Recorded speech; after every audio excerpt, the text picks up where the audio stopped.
Battle of the Challengers podcast with Vincent Cloud, and this is the top 10 female challengers of all time. Inspired by the Olympics, where only the top 3 women actually get like bronze, silver, and gold. This is the, top tier shit. So we're only going to talk about the one female today. And what I'm judging this from is their performances in the missions, which are the daily challenges to get it all started. That's act 1 of every episode, basically. Or at least it should be, god damn it. Thanks a lot, Rivals 3. And with mission control comes politics. These are the power plays, and you only get them it really helps to win these missions. And then the other portion of this, I would say eliminations, and that's where you have to stay in the game. These are high-stakes stuff, and they're a little bit more exciting to watch than the daily missions.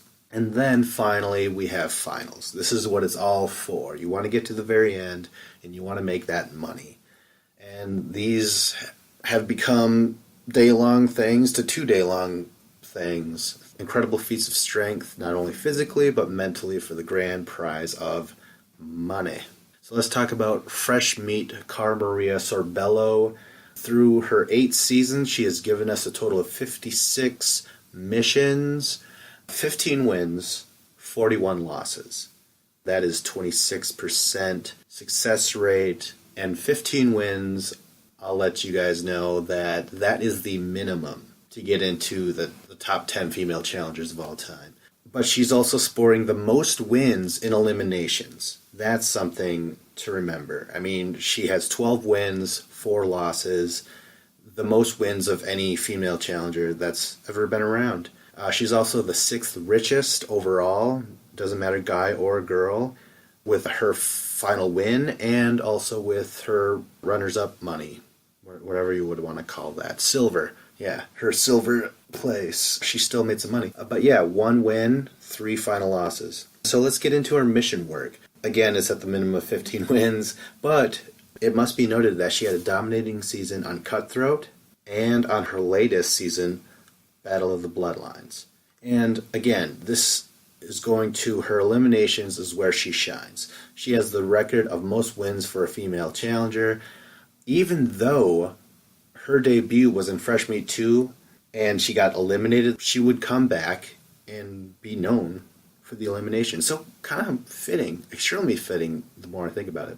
So yeah, lost to Jillian and Pete in Fresh Meat 2 episode 1, and she had a great challenger, Darrell, and they were thrown in because it was Darrell, who's an established vet, and then she was also like off the charts in terms of all the other Fresh Meat competitors. They get stats and stuff, but yeah, she even beat Laurel on those stats. Anyways, her second season, when she comes back, this is where she had that successful season in Cutthroat. She defeated Mandy in the Gulag, and she would go on. In Rivals 1, she would go on to defeat Camilla and Teresa, as well as Janae and Jasmine.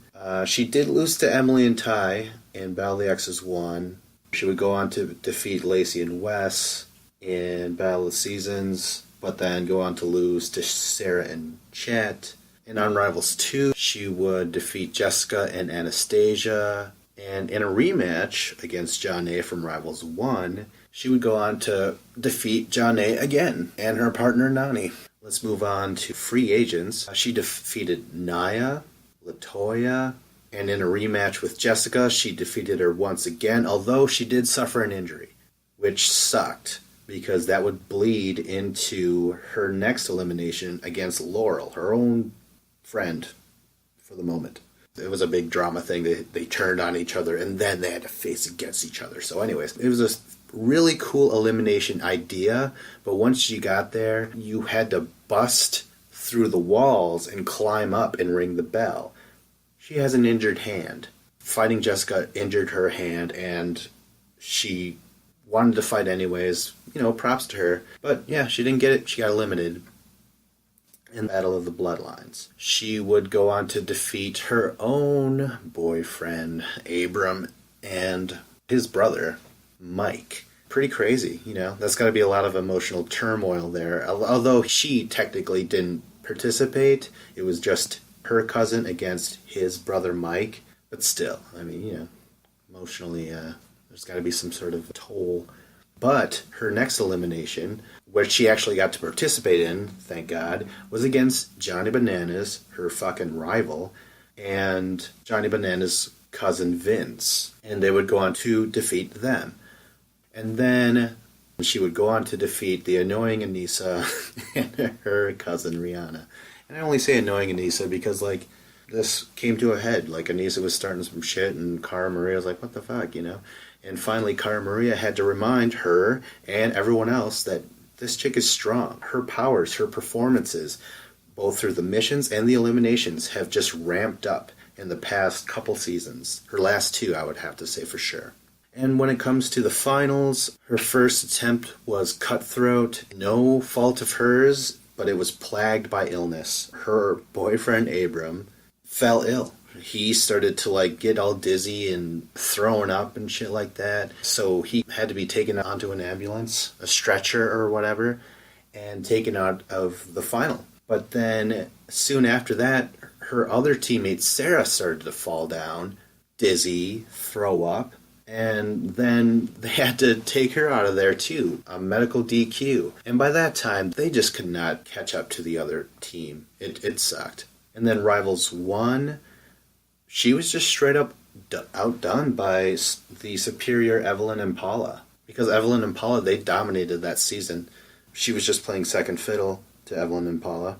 And then her third attempt at a final was Rivals 2. And this was a rematch against Paula and her, superior partner. But also she did suffer a lot. She did struggle quite a bit that particular final, and that did not look good for her. She's been in a lot of seasons so far, and in Rivals 2, the final, she was the one that was dragging her rookie partner down. So she loses. She still takes second place overall, but again, she does not get the win. But finally, she would come back for the Battle of the Bloodlines finale with her cousin Jamie. They took second place in day 1 against Jenna and her cousin Brianna. And that was a little crazy because, like, Jenna and Brianna are just like these little Barbie dolls, And Cara Maria, she's just like, oh, I'm fucking butch and shit. Well, not butch. She's a fierce pirate competitor lady. And by the way, much props for sticking with that look. When I first saw it, I'm like, fad. But anyways, I'm taken away from her final appearance and her final approach because in day 2, she upped her game. Her and her cousin Jamie, they just whooped ass, and she finally got the win. She got a big payday. And after that, she took the next season off, which she should have been on because it was Rivals 3 co-ed, and she should have been with Johnny Bananas, in my opinion, but instead they got someone else. She dipped out because after the win, it was kind of controversial because of, some personal issues that went on Battle of the Bloodlines. But whatever, she got the win. She finally got the win. She's been confirmed a champion, and she's made it to this list.